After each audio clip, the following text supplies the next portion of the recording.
sound until I'm undercover. You're running around, making sounds until you run for cover. You no mistake, you fight every word, but still you run. I don't think I have a word to say. You make me dizzy, dizzy.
Y continuamos en este segundo encuentro binacional de reporteros ciudadanos y periodistas digitales desde acá, desde la Biblioteca Pública Julio Pérez Ferrero de la ciudad de Cúcuta. Les damos nuevamente la bienvenida a esta segunda actividad.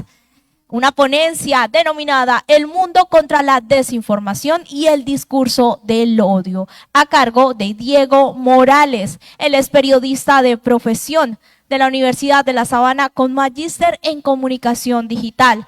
También trabajó durante 15 años en medios de comunicación a nivel nacional como W Radio, Caracol Radio, RCN, Televisión, y actualmente labora como oficial de información pública de la Misión de Verificación de las Naciones Unidas en Colombia. A él le brindamos todos un fuerte aplauso y bienvenidos a esta gran actividad. Espero la disfruten.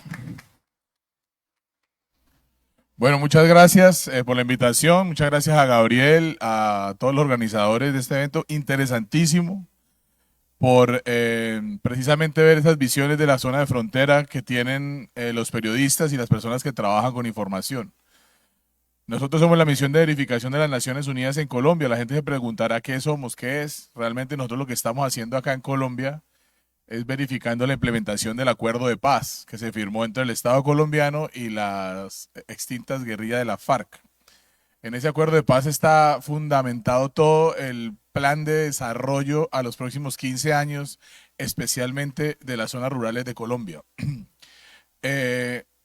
Para no ahondar mucho en lo que hacemos y el tema sustantivo, ustedes se preguntarán por qué estamos acá hablando con periodistas, y es precisamente por eso, porque la labor de ustedes en la zona de frontera, ahorita lo veíamos con los colegas de La Nación Radio y lo que estaban hablando acá el colega de Cúcuta, el conversatorio anterior, nos contaban todo lo que hacen en la zona de frontera, todas las descripciones, los reportajes, las crónicas, todo lo que existe y toda esa vida que existe en las zonas de frontera. En este caso, para nosotros es muy importante la zona de frontera entre Colombia y Venezuela, y es por eso que es importante establecer, fomentar, promover todos los principios que Naciones Unidas tiene a nivel mundial en términos de comunicación, en términos de tratamiento de la información, porque precisamente es la responsabilidad que nosotros tenemos acá. Por eso es un placer para mí estar dirigiéndome a todos ustedes, a quienes están conectados, especialmente porque es una gran audiencia saber que están periodistas y personas que trabajan con información de los dos lados de la frontera. Para empezar, Alberto me ayuda ahí, un poco el discurso, perdón, el título de esta ponencia es El mundo contra la desinformación y el discurso del odio. Estos son dos fenómenos que nos están afectando a nuestra vida diaria como periodistas, obviamente, y como consumidores de medios, y que desafortunadamente van de la mano. La desinformación, el discurso genera que en la audiencia se exacerben las emociones, y al exacerbar las emociones eso se ve reflejado tanto en las formas de violencia en la sociedad como incluso en en la democracia como tal, en todos los procesos participativos que tienen que ver con la democracia. Vamos a ver ahorita a lo largo de la presentación un poco de ejemplos o de cosas que han pasado en el mundo que están basados en la desinformación, en el discurso de odio y cómo hay que combatir esos dos fenómenos. Entonces simplemente traje dos definiciones muy rápidas y muy básicas, digamos, sin ahondar, digamos, filosóficamente, simplemente para explicar qué es la desinformación y qué es el discurso del odio. La desinformación simplemente, pues es toda la información falsa que se divulga a través de algún medio de comunicación para influir en la opinión pública y de esa manera ocultar la verdad o manejar un poco las versiones a su medida. Y el discurso del odio, desafortunadamente, también es otro fenómeno que pues es un lenguaje, es una expresión que hace referencia a un discurso ofensivo que normalmente está dirigido a un grupo de personas en el que se basa especialmente en su raza, en su religión o en su género, desafortunadamente en formas discriminatorias. Vale. Y aquí empezamos un poco a entender por qué traje esas dos definiciones. El discurso del odio y la desinformación van, como les decía, de la mano. Y hay que remontarnos para tratar de entender por qué estamos así o por qué esta sociedad que nos tocó hoy estamos viviendo estos dos fenómenos. El régimen de la producción. Ustedes dirán, ¿qué significa eso?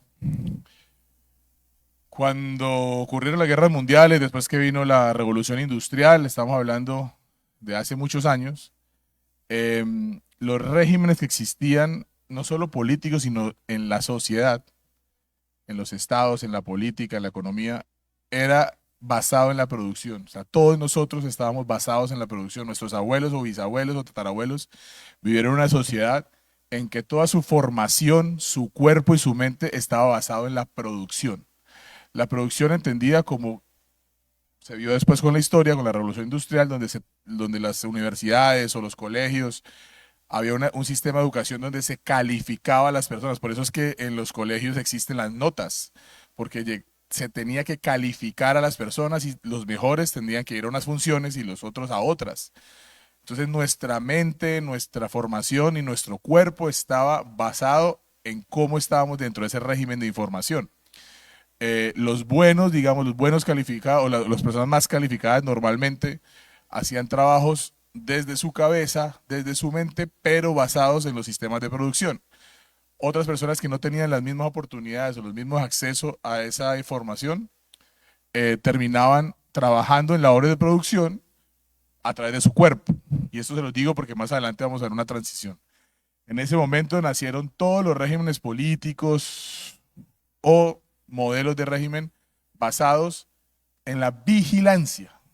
La gran historia de Orson Welles y el Gran Hermano, donde todos estábamos vigilados porque lo que tenía que hacer el Estado era vigilar que los procesos productivos o que esa producción generara el llamado progreso. Entonces, ese régimen de producción fue el régimen que tuvimos durante muchos años, especialmente la segunda parte del siglo pasado, y eso nos condicionó, digamos que eso nos condicionó a una manera de vivir, a una manera de entender la religión, de entender la sociedad, de entender las relaciones sociales. Pero ahora, en estos tiempos de hoy, mutamos hacia una cosa, o hacia algo que llama el régimen de la información. O sea, ya hoy, nuestros hijos o los nietos que vienen, seguramente ellos van a estar en una sociedad o ya están en una sociedad en la que se basa más la información que la producción como tal. La información, ¿por qué? Porque la tecnología nos llevó a que cada uno de ustedes en este momento esté viendo un celular, a que un teléfono esté transmitiendo a través de streaming algo en Cúcuta, Colombia, que lo pueden ver en Ginebra, Suiza, si se quiere. Entonces la información hoy está como el régimen que nos está mostrando las maneras de actuar, y de cómo supuestamente tenemos que interactuar entre nosotros. Este régimen de información ya no es, o los estados ya no están como antes vigilantes de cómo vigilo yo a la sociedad, sino al contrario, las redes sociales lo que han hecho es que nosotros mismos nos exponemos y nos mostramos. Nosotros mismos, ya no hay necesidad que los estados digan qué están haciendo las personas que estudian en tal universidad en Cúcuta, no, sino simplemente nosotros mismos a través de la información, de este régimen, lo que hacemos es mostrar todo lo que hacemos. Por eso nuestras emociones normalmente están representadas en un post de Facebook, en una foto de Instagram o en una frase política en Twitter, porque esa es la manera en que nosotros toda esa data se la estamos dando a los estados, dueños del régimen de la información. A veces estados, pero generalmente los dueños de esa información son las personas que están en Silicon Valley, allá en California, en Estados Unidos, donde toda esa data la mueven para que lleguemos a algo que Buchul Yang, un filósofo oriental, llama la infocracia. O sea, hoy los regímenes políticos o los sistemas electorales de los países están condicionados al régimen de la información. Cómo toda esa información se utiliza actualmente para que los efectos en la sociedad sean efectos desde lo electoral, desde lo político, hasta lo económico. Yo para eso recomiendo mucho dos documentales, uno muy bonito, bueno, muy bien hecho, que se llama el dilema de las redes sociales, el Social Media Dilema. Está en Netflix, ese está muy bueno.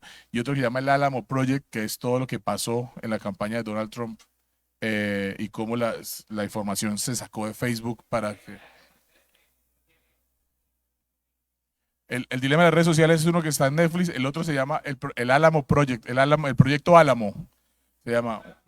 Ese explica un poco cómo las redes sociales proporcionaron información a la campaña política, en este caso la de Donald Trump, en la pasada campaña política, y cómo se utilizó toda esa información para que se direccionaran los mensajes políticos.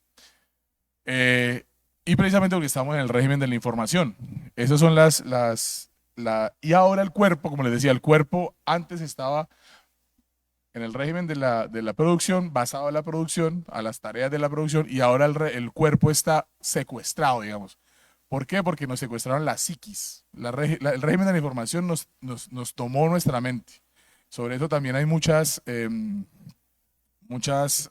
mucha literatura también, pero es porque ahora quienes crearon Facebook, quienes crearon Twitter, el señor Parker y Zuckerberg y todos ellos, entendieron en su momento que iba a cambiar la psicología del mundo. Y lo que logró el régimen de información fue eso, que nuestra psiquis se la diéramos a ellos.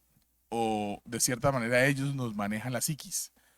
Ahora el cuerpo está en otra cosa, el cuerpo está en la industria del fitness, por lo menos. Eso es un ejemplo muy grande. La industria del fitness fue una de las grandes beneficiadas porque pues hoy las personas, aunque eso es bueno, que la gente haga ejercicio, que haga deporte, eso es muy bueno, pero también, sobre todo eso, existe una industria la cual se alimenta mucho de la psiquis de lo que llega a esta información. Por eso es lo que normal, yo pongo siempre el ejemplo de una prima que va mucho al gimnasio y ella siempre que va al gimnasio se pone una foto en el gimnasio haciendo deporte y una vez se le dañó el celular y fue muy triste al gimnasio, pero fue muy triste al gimnasio porque no se podía tomar una foto para entonces ahí hay un problema, no un problema, pero hay una captura de la psiquis, de la mentalidad de esa persona que necesita la exposición para sentirse feliz y todo eso, eso biológicamente, obviamente todo el tema de la dopamina y todo esto está mucho más que documentado, pero esto es para decir que en términos de información, nosotros estamos regalando nuestra información porque nuestra mente nos dice que la regalemos. Eso lo que significa es que ese régimen nos tomó la cabeza. Dale. Y pues sobre eso hay varios ejemplos muy grandes, hay unos muy pequeños como el de mi prima, pero hay muchos muy grandes y muy importantes, en donde la desinformación y el discurso del odio basado en o en el marco de ese régimen de la información actuaron de una manera contundente y generaron unos resultados que 20 años atrás eran inimaginables. El primero, si ustedes ven la primera imagen, es ese rompecabezas de la Unión Europea, con Inglaterra por fuera, y fue el famoso Brexit. El Brexit en Inglaterra, en Europa, pues Inglaterra fue uno de los países miembros fundadores de la Unión Europea, pero vino una corriente de pensamiento diferente hace unos años que decidió decir o proponer un referendo para que Inglaterra saliera de la Unión Europea, habiendo sido uno de los fundadores. Eso obviamente se lleva a las urnas y en medio de una campaña de mucha desinformación, de mucho discurso del odio, terminan polarizando el Reino Unido, pues polarizando Inglaterra, y termina una votación de 51.4, y por esa decisión histórica Inglaterra se va de la Unión Europea. Acá tuvimos un ejemplo local, que fue el plebiscito del acuerdo de paz en 2016. Colombia, o en ese momento el presidente de Colombia, que era Juan Manuel Santos, logra firmar un acuerdo con la guerrilla más grande del mundo, porque era o fue la guerrilla más grande del mundo, pero deja que la sociedad colombiana defina si está de acuerdo o no. Ahí, pues, se manejó todo un tipo de información y de desinformación también para que políticamente las personas lograran réditos. Hay una declaración de uno de los jefes de la campaña del no, donde él dijo públicamente que trabajó para el no del plebiscito, y él públicamente dijo que la gente salió a votar berraca, o sea, salió a votar brava, por la campaña que hicieron, y que fue una campaña muy fácil, dijo él en su momento. Cuando ustedes ven esas declaraciones se dan cuenta, claro, ¿por qué salieron a votar berraca? Porque estaban con esa emoción exacerbada, y las emociones se exacerban cuando la desinformación genera el discurso del odio. Acá se dijo, entre otras cosas, que había un rayo que iba a hacer homosexual a las personas. Se habló de que el país lo iba a tomar la guerrilla. Bueno, muchas cosas que se dijeron en esa campaña, que logró al final que se diera un resultado que para muchos era impensado. Porque una sociedad como la colombiana, que ha sufrido un conflicto de más de 50 años armado, pues si hay un acuerdo de paz, pues lo lógico es que la gente diga, no, pues sí, que hagan algo por la paz, pero no, acá lo que pasó fue que la gente o la sociedad ganó por un 51.8% en contra del acuerdo de paz, y el gobierno de ese momento de Juan Manuel Santos tuvo que rehacer algunos puntos o corregir algunos puntos de acuerdo a la voluntad de esas personas, y al final el acuerdo de paz se dio. Pero digamos que es un ejemplo en el cual mucha desinformación, mucho discurso del odio llevaron a que la sociedad se polarizara y que electoralmente hubiera un resultado para muchos inimaginable. Y acá está lo que hablábamos ahora al principio, el señor Donald Trump, que ya fue presidente de los Estados Unidos y ahora va a volver a aspirar a la Casa Blanca, pero su campaña anterior se hizo muy famosa por ese escándalo, el proyecto Álamo. El proyecto Álamo fue como, de hecho, Mark Zuckerberg está todavía en las audiencias ante las cortes en Estados Unidos, porque hubo presuntamente una migración de la información que recopilaba Facebook de las personas, georreferenciada en los estados claves de la votación. Ustedes saben que en Estados Unidos allá no es diferente el sistema electoral, sino es por los estados. Y así se redistribuyeron los mensajes de acuerdo a lo que quería escuchar las personas en los diferentes estados. Obviamente eso es ilegal, por eso hay un proceso judicial actualmente en Estados Unidos, pero lo que se ve es que, lo que hablábamos al principio, en medio del régimen de la información, llamémoslo, organización privada, toma toda nuestra información y en este momento se la da a una persona o a un grupo de interés, que con esa información lo que hace es alimentarnos algo que se llama el sesgo de confirmación. Eso lo llaman los psicólogos como el sesgo de confirmación. El sesgo de confirmación es algo que yo creo por mi percepción o por mi formación. Normalmente los latinos tenemos una formación religiosa, vivencial, donde vemos desafortunadamente mucha pobreza, mucha miseria, muchos problemas sociales, pero todo eso nos genera y nos hace que tengamos un sesgo. Cuando nosotros vemos lo que nos gusta ver o escuchar, lo que hacemos es confirmar ese sesgo que tenemos. Entonces, si yo sé que una persona es muy fanática de la religión católica y yo todos los días a través del algoritmo de Facebook o de Instagram le mando información sobre su pasión de la religión, pues esa persona va a estar mucho más apasionada por su religión y cualquier cosa que le digan en contra va a ser mucho más difícil de que la entienda, por más de que sea verdad o mentira. Entonces, estos algoritmos de las redes sociales lo que hicieron fue eso. Y en este caso, el tema del Álamo Project fue un poco el escándalo en que esa información se utilizó deliberadamente. Cuando ustedes abren una red social, muchas veces cuando abren una aplicación, siempre les preguntan, ¿cuáles son sus intereses? Deportes, noticias, medio ambiente, y ustedes van poniendo farándula, y ustedes simplemente van poniendo y van haciendo su perfil, y eso lo que hace es que esa información en algún momento, la Big Data de las redes sociales la toma, el algoritmo lo lleva, y ustedes lo que hacen es simplemente confirmar, valga la redundancia, su sesgo de confirmación. Y ese sesgo de confirmación lo que hace es generar más pasión y desafortunadamente odio. Por eso hoy estamos en la polarización, no solo en Colombia, sino en el mundo, y hay unos fenómenos impresionantes. En Argentina ganó Javier Milei la presidencia, una persona que venía de ser un panelista en un programa de televisión, con ninguna formación, digamos, política anterior, pero que a través de una gran estrategia de información o desinformación, porque tampoco vamos a decir que todo es mentira, logra patear el tablero de lo que significa la política en Argentina o lo que ha significado a través de su tiempo.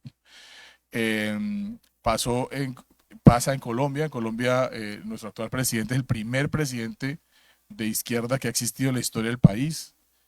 Otro ejemplo, pasó la primavera árabe, pasó en Brasil con todos los fenómenos de Bolsonaro, de Lula. Digamos, son resultados de la democracia que están hoy mucho más basados en el régimen de la información y mucho más basados en la psiquis de las personas, que está mucho más manejable. Entonces, cuando ustedes logren ver este documental del dilema de las redes sociales en Netflix, es muy cómico porque ellos incluso hasta, entre comillas, se burlan de eso. O sea, un poco dicen como que están en medio de un laboratorio diciendo, bueno, armemos una guerra civil en Colombia y otra en Ecuador. O sea, un poco no burlándose, pero sí como recreando la facilidad con que pueden exacerbar las emociones de las sociedades en los diferentes países.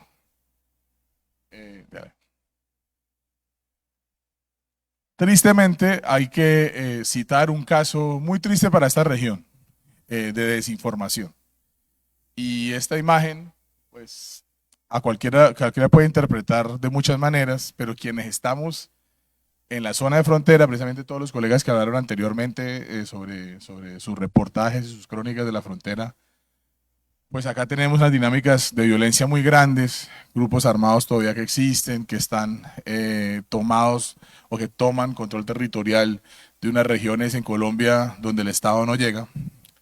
Y esta foto, esta ilustración la hace una organización feminista que se llama Volcánicas, y tiene que ver con la ola de feminicidios que hubo en Tibú Norte de Santander en enero del 2022, donde por toda una ola de desinformación murieron casi 32 mujeres. Asesinaron a 32 mujeres. ¿Cómo pasó esto? Una cosa es cuando todos tenemos un celular y estamos viendo la BBC o estamos viendo CNN o El País de España o vemos el Twitter de Daniel Coronel o vemos el Twitter de Daniel Samper, digamos, todos tenemos un ecosistema de información en nuestros teléfonos. Normalmente, como hablábamos anteriormente, el algoritmo nos lo va moldeando o uno con los filtros lo va escogiendo. En las zonas rurales, en las zonas más apartadas de Colombia o de los países pobres, la información se da a través de WhatsApp. El último dato de WhatsApp es que hay más personas, o sea, en Colombia hay más teléfonos que personas. Y casi el 92% de las personas están conectadas a la chat de mensajería de WhatsApp.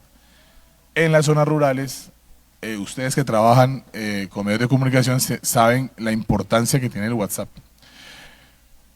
En Tibú, en esa época, lo que pasó es que al parecer hubo una fiesta de unas personas que eran, pues, de un grupo ilegal, y al parecer ellos contrataron a unas mujeres trabajadoras sexuales para que fueran allá. Eso es como la versión que existe. ¿Qué pasó? Después hubo un operativo del ejército, bueno, en fin, capturaron un poco de personas y esas personas de los grupos armados dijeron, bueno, ¿aquí qué pasó? Y empezaron a decir, no, las únicas personas que estuvieron acá diferentes fueron esas mujeres que trajeron una fiesta. Entonces empezaron a estigmatizar y a buscar información porque supuestamente las acusaron de que eran infiltradas del ejército. ¿Qué pasó ahí? Empezó toda una red, empezaron toda una investigación a través de redes sociales. Todas las mujeres que había en Tibú tomaban las fotos de las redes y le escribían apodos horribles como me acuerdo, la come coroneles, la come no sé qué, o sea, eran unas cosas muy fuertes, estigmatizantes, y empezaban a distribuirlas a través de cadenas de WhatsApp. Eso que generó toda una ola de desinformación sobre personas que terminó en una ola de asesinatos inmensa. En esa época nosotros nos llaman de la alcaldía de Tibú a decir que qué hacemos. Nosotros simplemente lo que les recomendamos fue, en este momento lo que hay que es velar por la seguridad de esas personas. Ellos hicieron una marcha en contra de los feminicidios. Nosotros dijimos que en ese momento no era conveniente. Cuando ellas hacen la marcha, obviamente la marcha tiene fotos de las organizadoras de la marcha, nos tocó sacar 4 personas que las iban a matar por hacer la marcha. Entonces, ¿a qué va todo esto? Que la desinformación en unas partes genera odio y que el odio se expresa en una mesa hablando con el papá, que el papá piensa diferente a uno, entonces simplemente hay una discusión. Ahora es muy común eso, los papás y los hijos discuten de política y todo porque todos en su celular le entran información diferente y ahí queda. Pero hay otras regiones, desafortunadamente con estos niveles de violencia tan complejos, que la desinformación causa muertos, causa asesinatos, causa masacres. Entonces, por eso mismo es importantísimo tener la presencia de ustedes acá, porque esa es la responsabilidad de la audiencia que ustedes manejan, que ustedes tienen. Ustedes seguramente son muy leídos, son muy escuchados, son muy vistos en las zonas donde seguramente los estados, ya sean Colombia o Venezuela, no llegan, donde no hay la capacidad de una sociedad informada responsablemente, y que a través de los sistemas de información, a través de sus medios de comunicación, ya sean digitales o como sea, están ejerciendo ustedes seguramente una influencia muy grande en las dinámicas y en las relaciones personales de la sociedad de esos corregimientos, de esos municipios, de esas zonas rurales tan apartadas, y por eso es tan importante este tema. Para eso, pues hay toda estos fenómenos, digamos, mucha gente dice que no tienen solución, otros dicen que hay que regularlo, en fin, pero a través de Naciones Unidas sí hay una estrategia a nivel mundial y unos principios como muy claros para que especialmente las personas que trabajan con información logremos pues implementar. Esta es una cita de Antonio Guterres, que es el secretario general de Naciones Unidas, quien estuvo hasta ayer aquí en Colombia, tema de la COP16, pues dice que para contrarrestar la desinformación, se requiere una inversión muy dura en el desarrollo y resiliencia social, y también todo el tema de alfabetización, o sea, mediática. Ya les voy a mostrar qué significa esto. Alberto, ¿todo bien? Albertico ahí. Hay unos principios universales para informar, básicamente, y es confianza social y la resiliencia. Aquí todos tenemos, nosotros que somos periodistas y los que trabajamos, tenemos un papel muy claro. La confianza obviamente es el nivel, ¿cuánto nos creen? ¿Cómo la sociedad nos ve nuestras publicaciones? ¿Cómo la sociedad ve cuando un reportero va y dice algo, o cuando algún medio publica algún titular? Ese nivel de confianza es lo que cómo la sociedad nos está consumiendo nuestros contenidos. Y la resiliencia es cómo esa sociedad gestiona todas esas alteraciones que existen en la información. Entonces, hoy muchas personas dicen, o hay unas corrientes, unas narrativas muy fuertes en contra de los medios tradicionales. Los medios tradicionales, al parecer o supuestamente, eso está por medirse y por estudiarse, están en una gran crisis de credibilidad. Y es precisamente porque hay una polarización muy grande, unos sesgos, una confirmación de los sesgos de confirmación muy grande, que llevan a que no están diciendo lo que muchas personas quieren oír. Entonces la gente se va a los medios alternativos a buscar qué es lo que quieren consumir. Obviamente hay dos opciones, ¿no? O consumirlo de un lado o consumirlo del otro, en el tema de la polarización. Pero esos niveles existen y esa resiliencia de la sociedad es decir, bueno, ya no puedo creer todo lo que me dicen los medios, entonces yo voy a creer mucho más en el reportero ciudadano que realmente sí está en el lugar de la noticia y me está mostrando lo que está pasando en ese momento.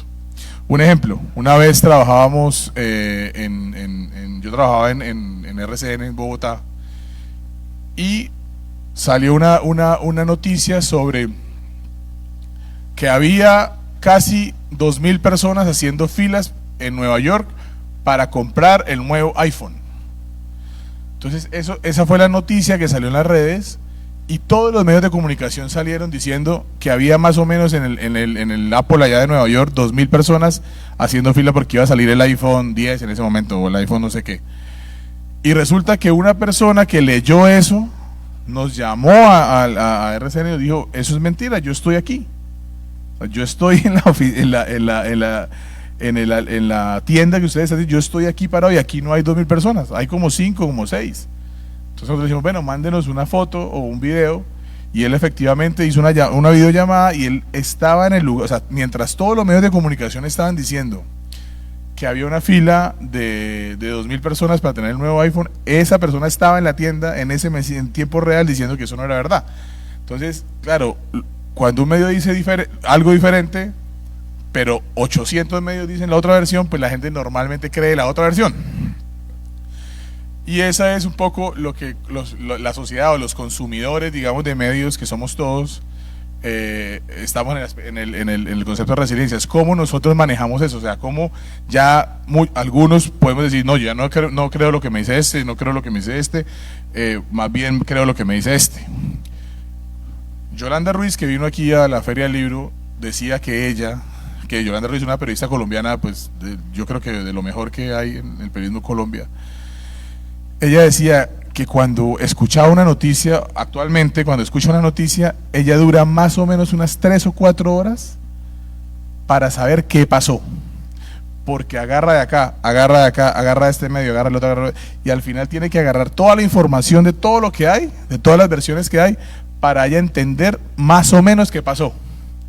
O sea, ¿cuál es la verdad?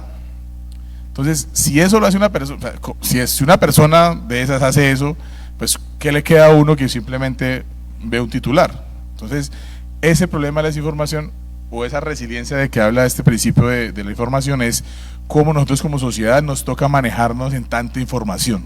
Hay demasiada información, lo que uno tiene que saber es que hay cosas que son verdad, que son mentiras, pero uno tiene que entender realmente qué consumir y cómo consumirlo. Esos son los niveles de confianza y de resiliencia. Bueno, vamos a pasar para decir que aquí Naciones Unidas pues obviamente promueve a los medios de comunicación, a los periodistas y a todas las personas que trabajan con información, incluso a los estados, el tema de transparencia en la investigación. O sea, es fundamental tener la transparencia como un principio en todo lo que tiene que ver con los accesos a datos para mejorar los entornos de información y ofrecer realmente soluciones a la información que se base en pruebas para promover la integridad de la información. Ustedes como personas que manejan medios de comunicación tienen que entender lo que estábamos hablando antes del feminicidio de Tibú. Los feminicidios de Tibú se dieron por la desinformación. Entonces ustedes tienen que saber que cuando uno está con un micrófono, cuando uno está en un live de Facebook, cuando uno está en lugar de una noticia, uno tiene que entender qué puede generar lo que uno está diciendo.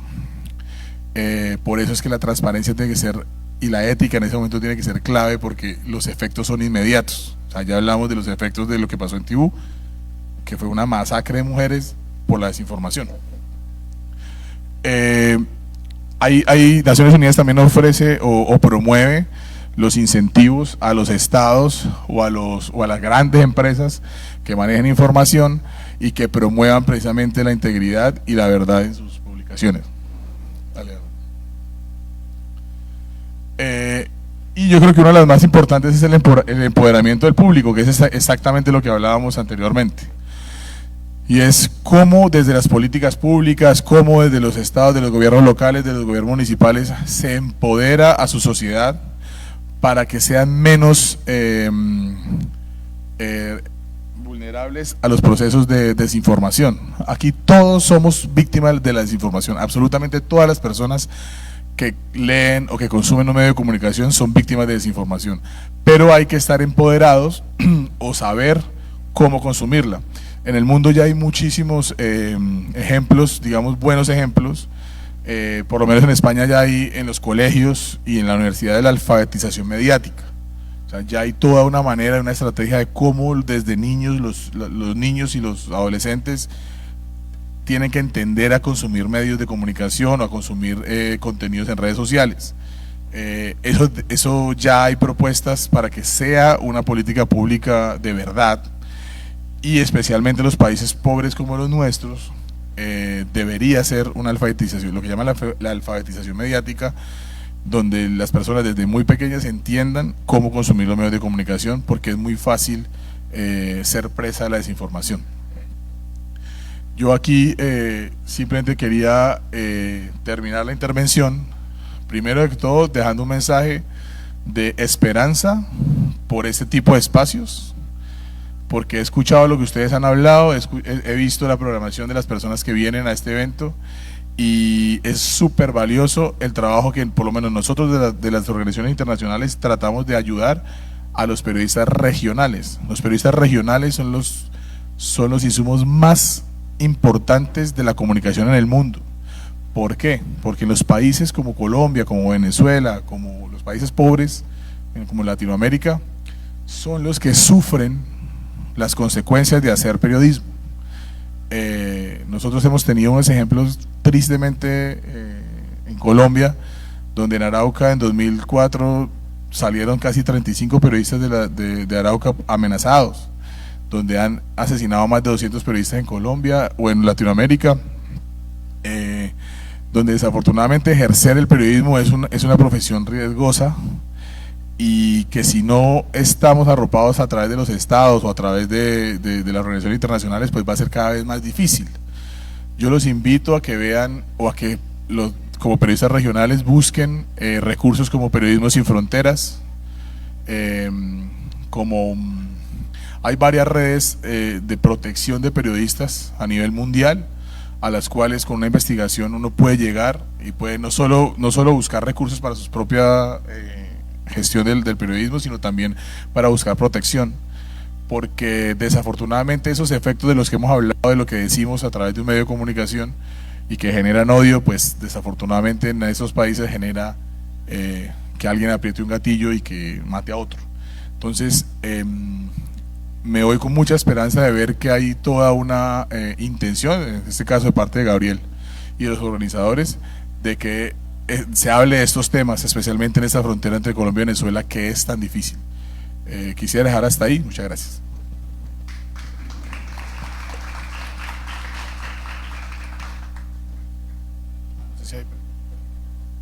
Muchísimas gracias a Diego por esta ponencia tan importante acerca del mundo contra la desinformación. Si hay preguntas, por supuesto, vamos a pasar a la parte de preguntas y respuestas para aclarar las dudas, y las personas que están conectadas también a través de nuestros medios digitales nos pueden realizar la pregunta para que nuestro ponente las pueda responder.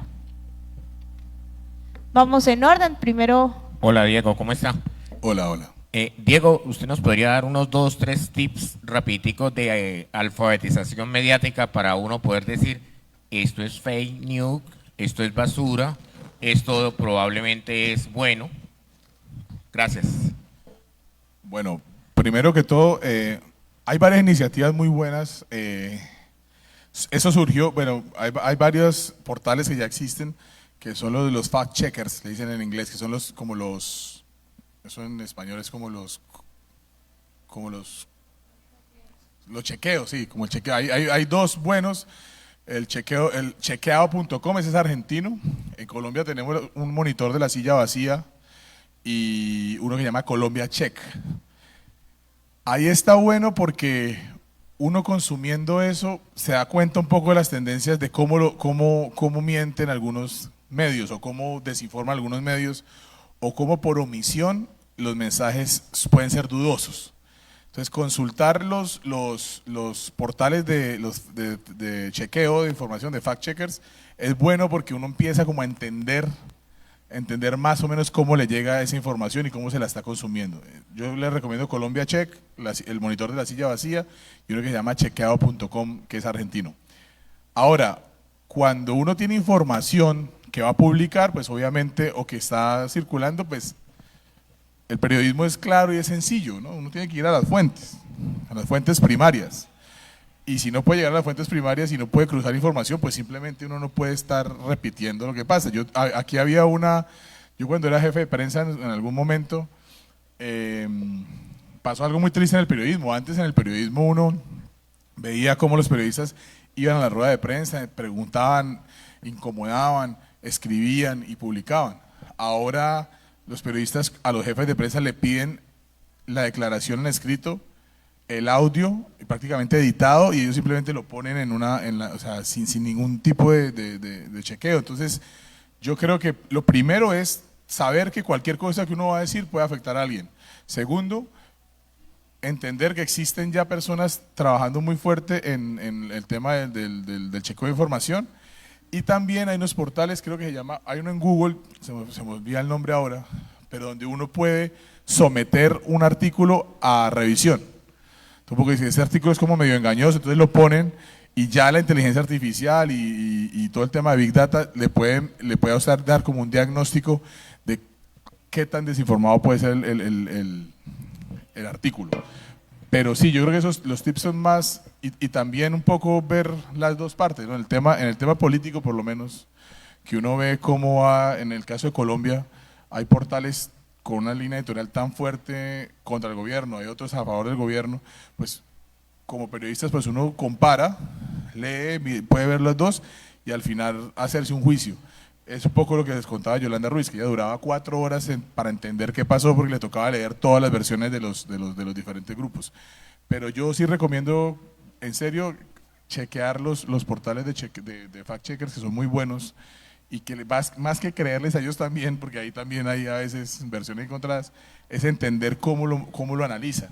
Porque es bueno, que cuando ellos dicen, es que el presidente dijo tal cosa, o el ministro dijo tal cosa, o el activista dijo tal cosa, y ellos normalmente lo cruzan con varias fuentes y es más fácil para uno saber si la versión inicial era más acercada a la realidad o no. Pero un poco eso. Una mi pregunta va en torno a que el poder ya está claro, el cuarto poder es una profesión libre, ¿no? Lo que llaman un periodista, un reportero, una persona que ejerce ese poder y que de alguna manera tiene influencia. ¿Cómo, sin el ánimo de llegar a lo penal, porque lo penal ya tiene que ver con delitos, la privación de la libertad, pues cómo podríamos innovar en Colombia o en toda esta profesión de la información para hablar sí de una especie de tribunal ético? O sea, cómo la ciudadanía podría blindarse o la misma profesión del periodismo podría blindarse y hacer una seguidilla de acciones desde el plano del derecho, desde el plano del poder judicial, porque ese es el otro poder. El poder judicial hace, ¿cierto?, un control de las conductas humanas. Entonces, para blindar justamente la profesión del periodismo y hacer que su ética se perfeccione sin llegar a vulnerar luego la libertad, ¿no?, obviamente de prensa, ¿cómo podríamos innovar y equilibrar o hacer unos esfuerzos en unas instancias democráticas de control judicial, no sé si ético, no sé si disciplinario? Ya se sabe que penal no, porque la libertad de expresión pues es la libertad de expresión, pero sí contra todo este tema de las fake news, ¿sí?, y que generan un tema que es el crimen de odio, ¿sí? en la sociedad y que genera tantas fibras sensibles en la sociedad. Entonces, ¿cómo evitamos esto con una especie de tribunal o instancia que blinde éticamente la profesión del periodismo? Pues, como lo decías tú, obviamente esto no está como uno quisiera que esté regulado. Hay algunas iniciativas en Europa, en la Unión Europea, y creo que en España también hay unas, sobre unas medidas muy fuertes de los medios de comunicación en términos de desinformación. O sea, eso está en trámite, hay unos proyectos digamos, encaminados a eso, precisamente a esa inquietud, que es, bueno, la prensa es libre, sí, hay una libertad de expresión, sí, claro, pero también nos están afectando. O sea, hay mucha irresponsabilidad en el manejo de la información y nos está afectando. Entonces, esas veedurías, digamos, como las veedurías ciudadanas, que se hacen normalmente a nivel de medios, es muy difícil de darlas precisamente por esa libertad que existe. Sin embargo, hay unas corrientes que, de ser mejor organizadas, funcionaría muy bien. Y es lo que estábamos hablando anteriormente, el tema del grado de credibilidad de los medios de comunicación. Se supone que los medios de comunicación masivos o tradicionales están en una crisis, pero eso precisamente es el resultado de esa veeduría que hacen las audiencias. O sea, las mismas audiencias antes, cuando no había redes sociales, lo que nos decía la radio, lo que nos decía el noticiero de televisión, era lo único que teníamos. Ahora esas veedurías de audiencias lo que hacen es que a los mismos medios de comunicación los ponen en jaque, porque cuando se publica una noticia, un titular, las mismas audiencias le responden al medio diciéndole, vea, eso no es mentira, eso es engañoso, eso es que usted yo no sé qué, no sé, bueno, incluso con insultos, pero ese feedback o esa retroalimentación que dan las audiencias, ahí se puede ver precisamente el nivel de veeduría que están haciendo sobre los contenidos. Y digamos, eso no es un tribunal, eso no va a meter preso a nadie, pero sí es una manera de afectar la credibilidad de algunos medios de comunicación que al final termina en una sanción, porque pues digamos la cadena digámoslo, de modelo de negocio, al final quienes pautan son los que dicen, a usted le creen, a usted no le creen, y pues si usted un medio con muchos escándalos que llegan desde sus audiencias porque no le creen, pues yo le voy a pagar menos. Entonces al final sí hay una especie de sanción, digamos una sanción social, pero que al final sí afecta a la cadena de productividad del medio, del modelo de negocio del medio. Porque esas narrativas de las audiencias, mientras más crezcan, pues más van a afectar a los medios que no les creen. Y más van a valorar a los medios que realmente están haciendo un trabajo que se pueda ver evidenciado en que sí están más cercanos a la verdad. Continuamos con la última pregunta.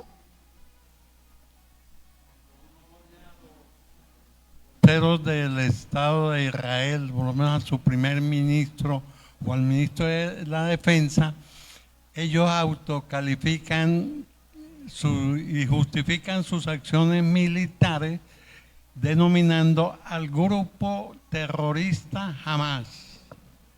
Pero cuando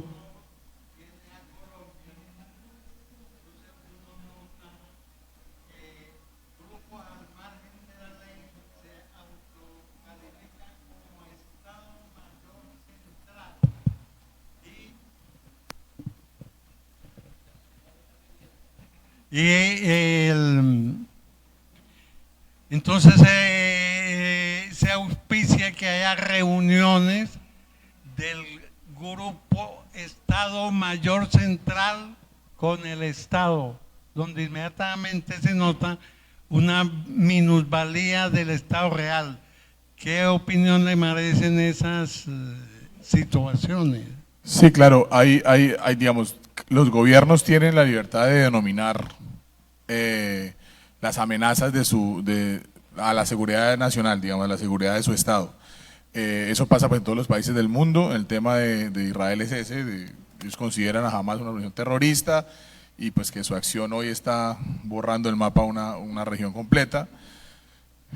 Digamos que ese caso de Israel es mucho más basado en una creencia religiosa y en un discurso del odio a través de la religión muy fuerte. Ellos tienen una concepción religiosa muy dura que les permite pensar que hay que eliminar a otro, algo que obviamente va en contra de los derechos humanos. Pero cada Estado tiene una manera de abordar esas amenazas o esos problemas de seguridad que tienen.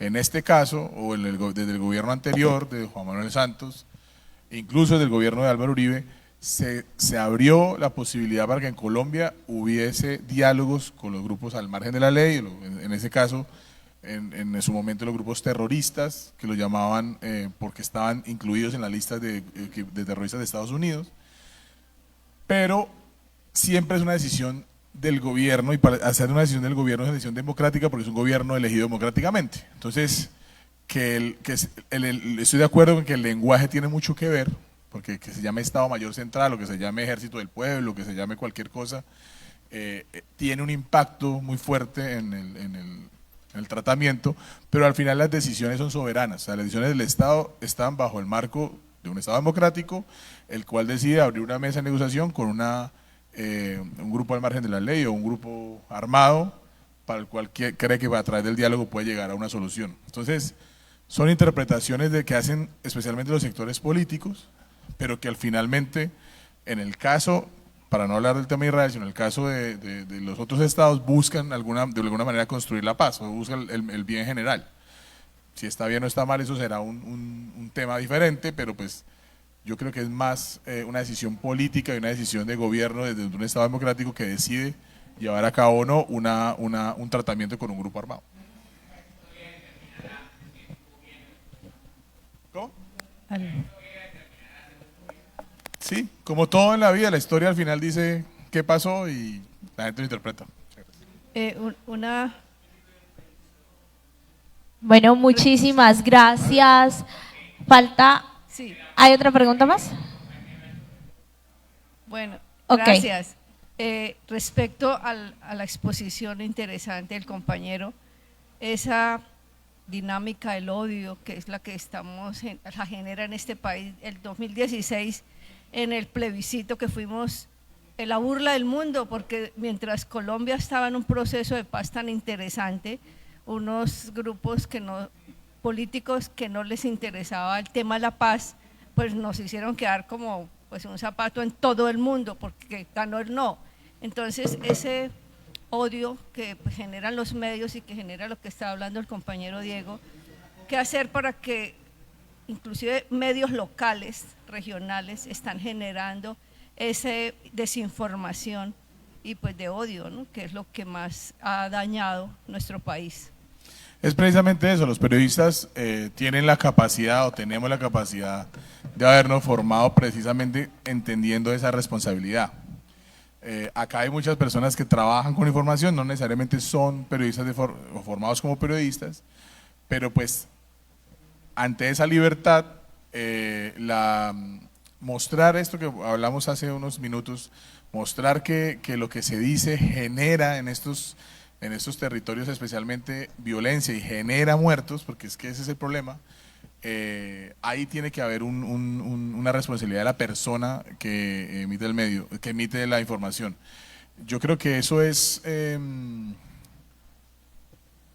dilema ético, digamos, es un problema ético, más que un dilema, un problema ético que va en cada una de las personas que tenga la capacidad de trabajar con información, y que la única manera es que ellos puedan entender, y por eso los mensajes de acá son esos, que puedan entender lo que significa que una persona diga algo a través de un micrófono, el efecto que tienen las audiencias. Decir que la desinformación se va a terminar o que los sectores políticos no van a tomar provecho de eso, pues hoy en la actualidad es muy difícil, porque como decía aquí el compañero, no hay una legislación fuerte, hay una libertad total sobre estos temas. Y yo creo que en lo que más se tiene que enfocar la solución de estos fenómenos es en cómo las audiencias gestionan esas manipulaciones o gestionan la desinformación. Es cómo ellos se dan cuenta, cómo ellos se alfabetizan, cómo leen más, cómo se promueven más campañas en contra precisamente de estas cosas, cómo se hablan en estos espacios, cómo surgen estas discusiones. Porque cuando estas discusiones son así, surgen, entre más hablemos de esto, más vamos a entender cuál es el problema, más vamos a entender la responsabilidad, más responsables vamos a ser en cómo emitir información. Y pues no solo estos espacios, sino cuando esto se convierta en una política pública, en algo donde realmente se le dé la importancia a la comunicación, pues ahí va a empezar un poco a cambiar las cosas. Pasa mucho en las empresas, en los gobiernos, en todo lado, Cuando dicen, usted es el director ejecutivo, usted es el de la finanza, usted es el de comunicaciones. El de comunicaciones es como ¿no? Usted es el que toma las fotos y terminan minimizando mucho el problema de la comunicación cuando la comunicación es el verdadero problema. O sea, el verdadero problema es la comunicación. Por las guerras, hasta por los matrimonios, por las relaciones sociales, por todo. Todos son problemas de comunicación. Entonces, cuando las personas a nivel empresarial, directivo, entienden que la comunicación realmente es el problema, ahí empieza un poco a cambiar o a generar un efecto diferente. Y eso se logra precisamente con todos estos debates, con todos estos espacios donde podemos hablar de esas cosas, y por eso es buenísimo y muy loable que exista aquí en Cúcuta. Aquí uno se espera la feria del libro o hay algunos eventos, pero lograr que esto se organice, que vengan periodistas de Venezuela, que estemos aquí nosotros hablando con una comunidad internacional, que vengan incluso sectores políticos, es bueno porque damos ese debate, damos esa discusión, y al final uno se va para la casa pensando en algo que le quedó, como diciendo, sí, yo tengo que ser más responsable cuando diga esto, o si yo digo esto puede afectar a este. Yo aquí, solo para cerrar, tuve como un encuentro muy duro con una persona que aquí en Cúcuta grabó o transmitió por Facebook la muerte de un habitante de calle. O sea, el habitante de calle estaba agonizando, y él lo que hizo fue prender el live y decir, porque es que el video es hasta, pues me da como, él dice, en este momento, este habitante de calle está agonizando, miren, o sea, ¿entiendes? Entonces, ¿cómo esa mente lograría que en esa mente entre como saber que lo primero es vaya, salve a la persona y no, ¿sí? Entonces, si esa persona estuviera acá, seguramente con esta discusión dice, uy, sí, yo no debía haber hecho eso. Entonces, a medida que haya espacios, a medida que haya interrogantes, a medida que haya personas que cuestionen lo que están viendo, lo que están consumiendo, pues yo creo que eso va a ir cambiando. Ojalá la fórmula de acabar con esto no existe, pero sí hay muchas iniciativas importantes, y investigar sobre cómo blindarse contra la desinformación es muy bueno, que hay muchas iniciativas. Yo les recomiendo una que se llama Detox, o sea, se escribe D-E-T-O-X, Detox. Eso es un laboratorio que tienen unas personas en Bogotá y analizan cómo funciona el cerebro contra la desinformación.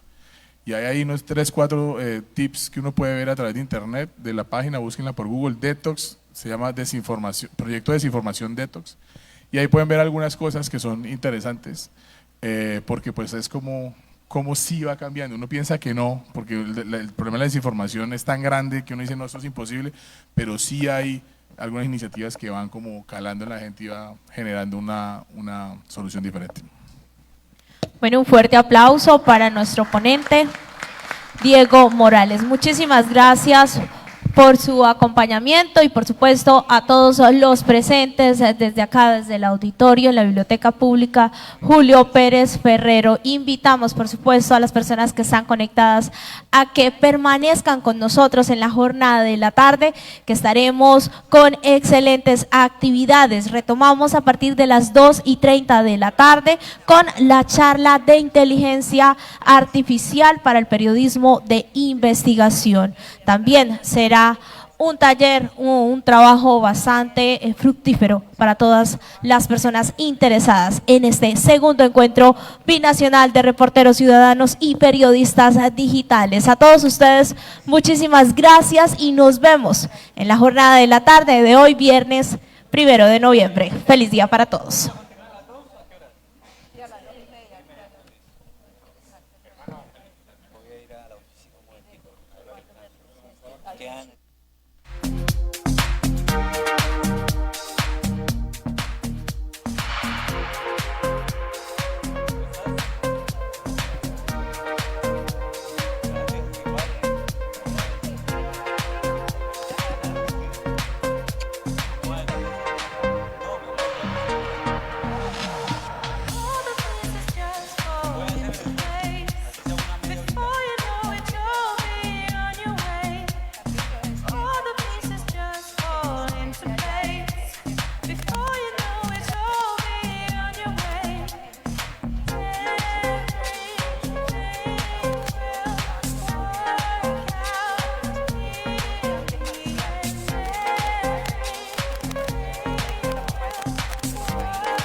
Hola, soy Fernando Guacas, maestro en artes visuales, fotógrafo, realizador audiovisual y creador de proyectos digitales. Y estaré compartiendo con ustedes experiencias, conocimientos, ideas en el segundo encuentro binacional de reporteros ciudadanos y de periodistas digitales, el sábado 2 de noviembre a partir de las 2:30 de la tarde en la Biblioteca Pública. Así que ya nos veremos para recargarnos de mucha creatividad.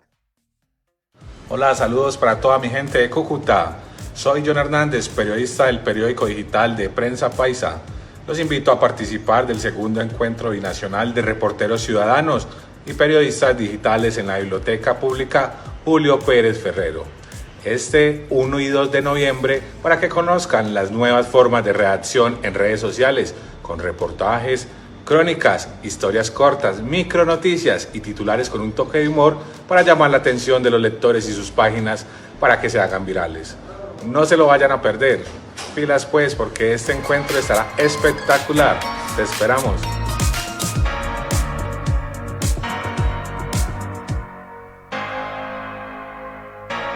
Hola amigos de Cúcuta, soy Diego Bouque, periodista, investigador y reportero de Caracol Televisión, y quiero invitar a estudiantes de comunicación social, periodistas digitales y reporteros ciudadanos de la frontera al segundo encuentro binacional de periodistas y reporteros ciudadanos digitales el próximo viernes 1 y sábado 2 de noviembre a partir de las 8 de la mañana en la Biblioteca Pública Julio Pérez Ferrero de Cúcuta.